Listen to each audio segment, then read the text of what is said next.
Hi, it's me, Tracy Martell from Top Chef Junior, and you are watching Jamar84's YouTube channel. Thank you so much. Sure.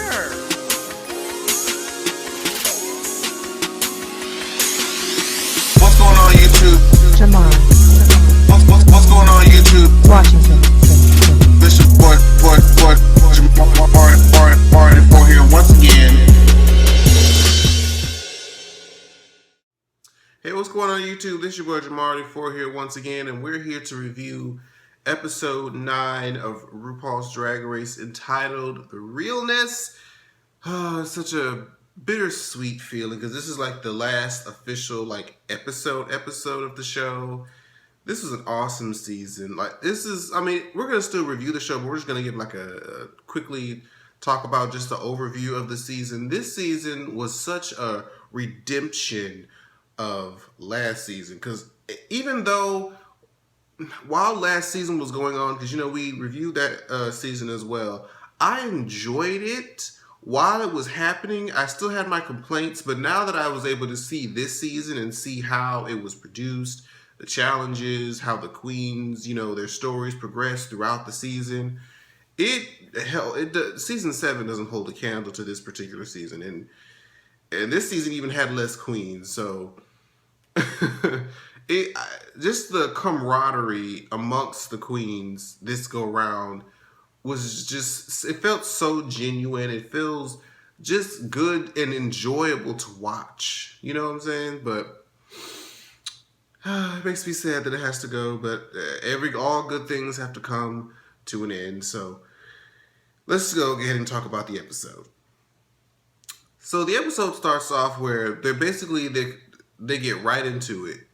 And the Maxi Challenge, they're doing the music video that they usually do each season. The last remaining top 4 or top 3 all participate in the music video. And it's for the Realness. And so they had to do this initial shot where they were lying on a box of some sort. And they had the little ribbons and the wind machine, giving them, what's the term they call it? Wigometry? I forget what they call it, the choreography with the wig. I can't remember the term. If y'all remember the term, y'all watch the show, leave that in the comments. I can't remember it right now. It's not gonna come to me. It's not even gonna come to me. But Naomi went first, and at first she was thinking that her long legs are gonna be a hindrance to her, because the way they had the box, it was kind of high up, so that their legs dangled a little bit further. And I was watching AfterBuzz TV, and they asked the question, why did the box have to be so high? Why couldn't they have had, a lower platform, or just be on the floor with the ribbons? Because instead of having them, do ab work to keep their legs up. But Naomi pulled together. I think she looked amazing while doing it. Naomi just, when it comes to just feeling puss and just, feeling your oats in my Gia Gunn voice, geez, that's just her niche. She can do that all day, every day if she needed to. Next, we get Bob the drag queen. Now, Bob struggled a little bit. She couldn't quite get the look that I think the photographer was going for. And Chi had it better than Bob did. And then we had Kim. Bless Kim Chi. Bless her. She be trying her damnedest. But like she said, just moving in general and just trying to incorporate anything else other than this mug proves difficult for Kim Chi. The poor baby just fell over. Bless her heart, I say. But Chi did well. She did better than Bob, and she did better than Kim Chi. But I think of the 4, Naomi did the best in that particular segment. Then we get to the supposed avant-garde segment, which I'm just like Chi. I hear that word thrown around all the time in the drag scene, and I have no idea what it means. I just associate it with high fashion. So, yeah.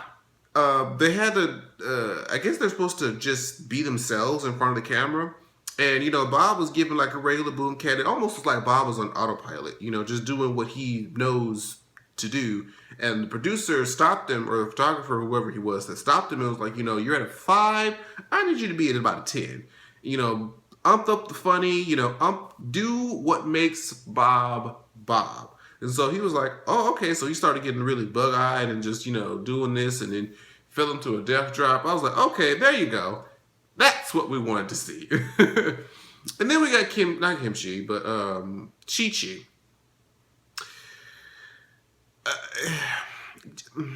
Chi-Chi, I don't think a gown was a good idea. I don't know if that was your choice. I don't know if that was her choice. It doesn't really specify if they came with the outfits or were they told what to wear.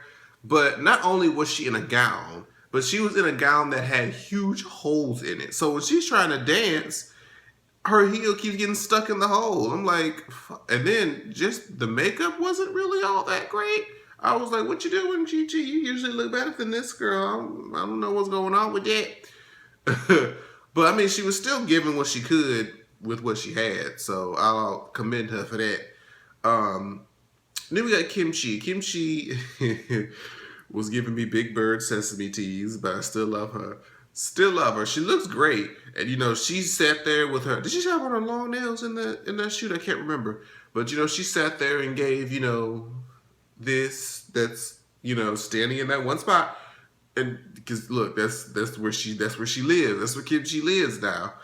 And lastly, we got Naomi. Now, Kimchi finally, in this last episode, was able to throw another little jab at Naomi, because Naomi started off coming from the back, walking like a 90s supermodel that she is, and buckled and almost bust her ass.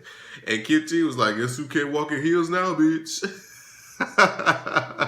So now she can't even talk that shit no more. But after that, boy, Miss Naomi Smalls was posing. Ooh, snap. She was giving you everything. And I was like, you know what? This is her forte. Photo shoots, posing is just her comfort zone all the way. Like, the camera loves Naomi. And then her outfit was just, I loved it. I really, really loved it. So after they're, doing this particular shoot, why is it that Bianca Del Rio comes in? She's like, I'm here for the winner's circle, the winner's shoot, and she looks at said Tyra Sanchez. Oh, Tyra, you look horrible. They said, oh, the Jinx get a tan because Naomi had a red wig on, and then she looked at Kimchi and was like, is that the girl that won season 7? And she's like, oh, this is season 8. Oh, bye. And then she just walked out. I was like, that moment could have been much bigger. I wish they could have incorporated Bianca more, just because even in those 30 seconds, she was just hilarious.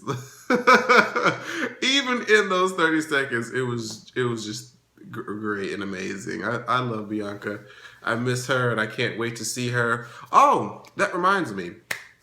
If any of my viewers are going to DragCon this weekend, Friday, Saturday, and Sunday. Friday is the opening night where they're gonna have performances by Laganja Estranja, Kennedy, Katya, Trixie, the House of Edwards. Like, it's gonna be awesome. And then of course the keynotes and the different panels throughout the weekend. So if you guys are going to DragCon, leave me a comment. I would love to meet you guys there, because I will be there, fully faced in it. And I would love to always meet and come in contact with any of my viewers. So if any of y'all are going to DragCon, hit me up. Hit me up on my Twitter. That's going to be in the description below. But back to the episode. I wish Bianca could have been incorporated into the challenge, and maybe even as a guest judge, because they've never had like a previous queen on the judging panel, probably for specific reasons, but I feel like it would be interesting if it was a winner, not just any random bitch, but just a winner, and a successful winner, because not all the winners of Drag Race really do much as some of the others who didn't win, even if they didn't win top 3. I watched an episode at the local bar here with Trixie, the episode where Thorgy went home. Trixie hosted a viewing party, and she said that she, is the most booked queen of season 7. And even though Violet won, now Violet is on Bot's tour, but Violet doesn't do or isn't as visible as somebody like Trixie and Katya, which I think those two are the most visible queens from season 7. They're the people who get have like the biggest name from the season. So I wish that they could have used Bianca more, but it was funny to see her for what she was. And you know, as they're in the workroom doing their makeup, getting their, you know, last minute finishing touches going, there was a conversation. And I think this was my favorite part of the whole season. This is my favorite lines of the whole season. So they're discussing, you know, different things that they've learned about each other and, you know, how they've grown through competition and whatnot. And so the conversation went to, like, you know, being silly. And Chi-Chi said, you know what? This bitch Kimchi said that she eats, let me pull this. And I think I wrote this down. This says she eats fried chicken buttholes. And my first thought was, how? And then she said it tasted good. I'm just like, how do you fry? I mean, do you just stick the chicken? Just the visual. I'm having a hard time being able to process how that works visually, you know? But, you know, Kimchi said, well, I mean, you eat other people's buttholes and have no other problem with it. And I was just... Even me and Bob was saying at the same time, touche, bitch, touche. And she said, and those assholes be undercooked. I was like, oh my God. I think that was like one of my favorite moments of the whole season.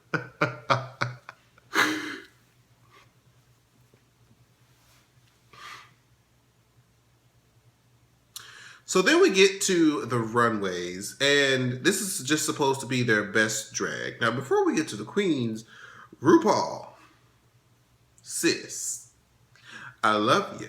Your mother, RuPaul, kisses to you. But this was not your best drag if that was supposed to be in theme. And Ru's outfits have been kind of on the lower end of the gene pool this season. They've been kind of relatively the same or just kind of meh. I like that blue pants one that she had. That one was nice. I think that's my favorite one of the season. The ones that I can remember was when she had like the really sparkly blue and with the pants and the side hair. I think that was when they did the New Wave Queens, when it was in those 3 different groups, when it was the top 6 at the time. No, top 9 at the time. That was when there was 9 of them. So I think that was one of my favorite ones. But even the makeup, it wasn't bad, but it wasn't that great either. So I've seen her look much better. I like to see her try to do something different, but I don't know how I felt about this one in particular. But like I said, still love her. So let's get back to the other queens. Bob the drag queen came out in, you know, like some leggings and a little pinup jacket, pinup hair, really just giving, you know, like Bob's style isn't necessarily like big and glamorous. It's kind of like, it's very hard to explain, but I get it. I get it when I see it, if that makes any sense. So, her style, even though Michelle Visage tried her to do like this glam thing this whole time, it's just really not necessarily her style. I believe she can do it, but it's not. If you're going to tell me to do my best drag, I'm going to give basically my best interpretation of who my drag character is. So, and that's not going to be a gown for Bob. So, I understood what she wore. I liked it, and I was happy with it. Next, we move on to Chi-Chi DeVay. Now, Chi-Chi, like I said, I just really got through watching the AfterBuzz TV, so I got to listen to them talk about it. And whatever that outfit that Chi-Chi wore when they were like in the mirror for the video, that should have been her best drag because that looked amazing. What she put on the runway, it was okay. I think I just don't like the color. And then that's kind of why I don't really like Naomi's outfit either. I didn't like Naomi's outfit because of not only the color, but just the simplicity of it. I'm like, your best drag, and it's literally like just one piece of, you know, and then the hair has been done. I think that's the hair that she won the very first episode. I was like, Naomi, I think she may have worn her best drag already, and we just don't know it. And she didn't want to wear it again, so she had to, you know, find something else to wear. But Chi-Chi, I didn't like the color, and even in Untucked, they mentioned how her head, her bun looked like testicles. But her makeup looked fine, but I didn't care for the dress. And I want to say maybe it was because of the color. I think if it was maybe a darker color, I would have liked it more. I'm not sure. And then Kimchi always looks amazing, but this particular time, I think the only part that was a distraction was the mask. I get why it was there, but my personal taste about it, I felt like it sort of was a distraction, and it kind of took away from, I'm sure, whatever the geometrical shape she was shaping on her face. I couldn't really see the full effect of that because I felt like it was being halfway covered up, or my eyes were forced to kind of look away from, you know, what she was probably doing with her eyes. And so the rest of it was fine, but it was just that mask part that I wish, you know, was different. And like I said, with Naomi, it just felt like hers was just too basic. I know Naomi usually, you know, she's not like really big on accessories or overly doing things, but I just felt like there was more that could have been done. I just felt like there was more that could have been done. They had to do these speeches where they had, just like last year, and I think last year was the first time they did it, where they basically said, you know, if you could talk to your younger self, what would you say? And of course, everybody just basically gave, you know,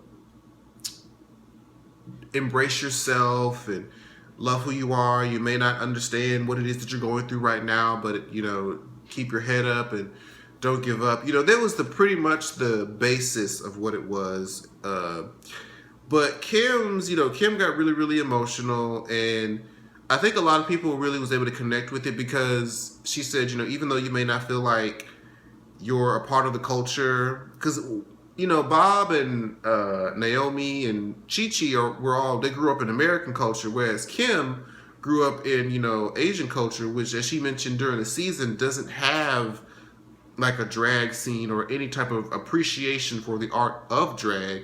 So she felt like she said she wanted to harm herself. She didn't understand it. All her quirks about herself that people were probably shaming her for before, or, you know, she's celebrated for them now. And so it was just really, really touching, and I feel like a lot of people could connect with it on different levels. So that was, she definitely had my favorite speech.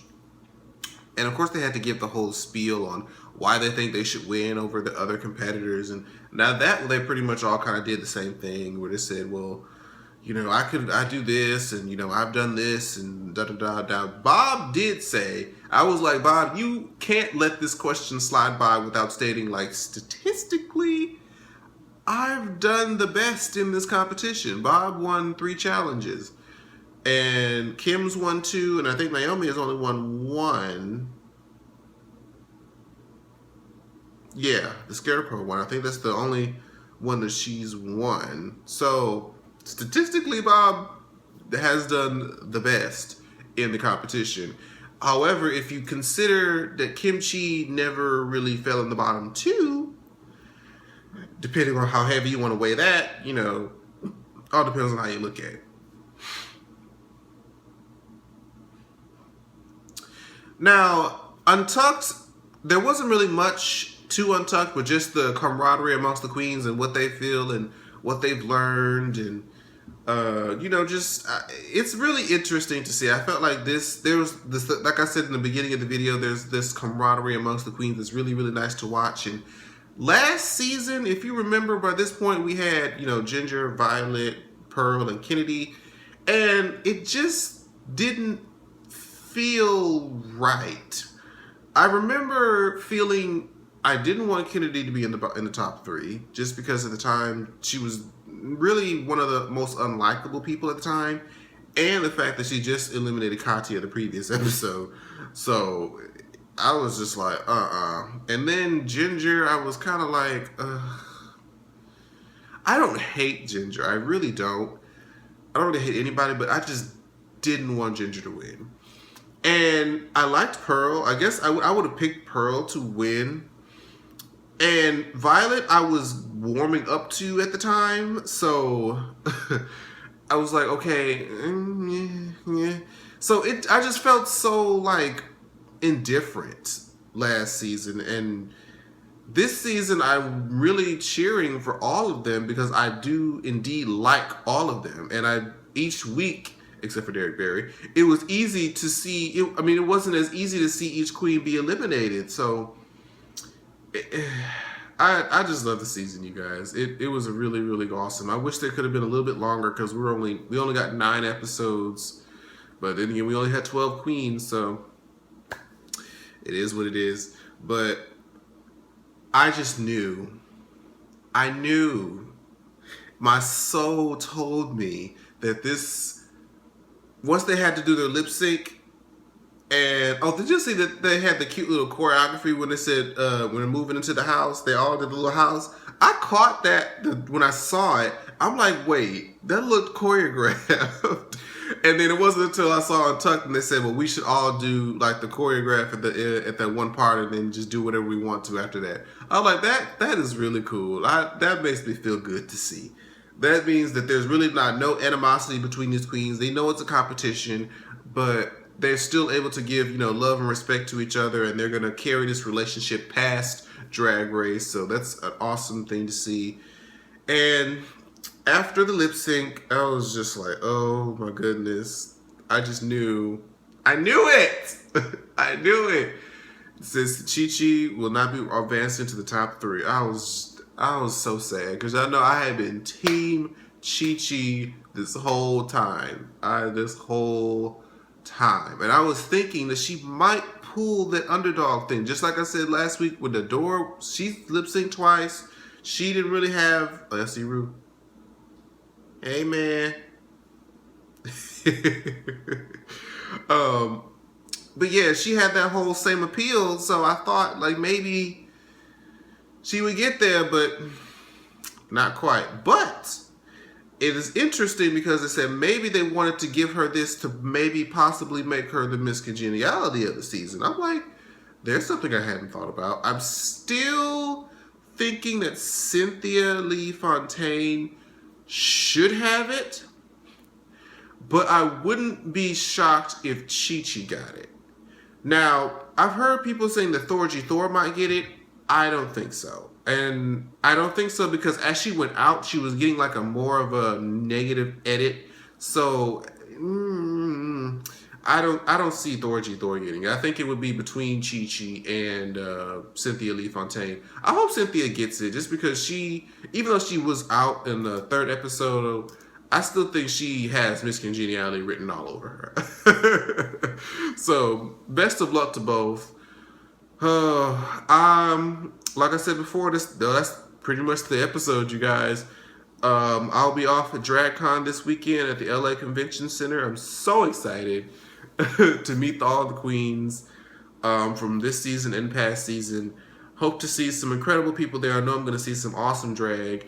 If you guys follow my Snapchat, which is Jamar844, which is Jamar844 on Snapchat, I'll be snapping all the stuff that's going on. So if you guys just want to check it out, if you can't go, follow me on Snapchat. You'll get everything you need. But thank you guys so much for watching this episode, and I will be back 2 weeks for the finale. Let me know in the comments who you think is going to win, even though, come on. But right now in the comments, I still want to know who you guys think is going to win. And so that's it, you guys. Thank you guys so much for watching, and I will see you guys next time. Bye-bye. Like, share, subscribe. Jamar, Washington.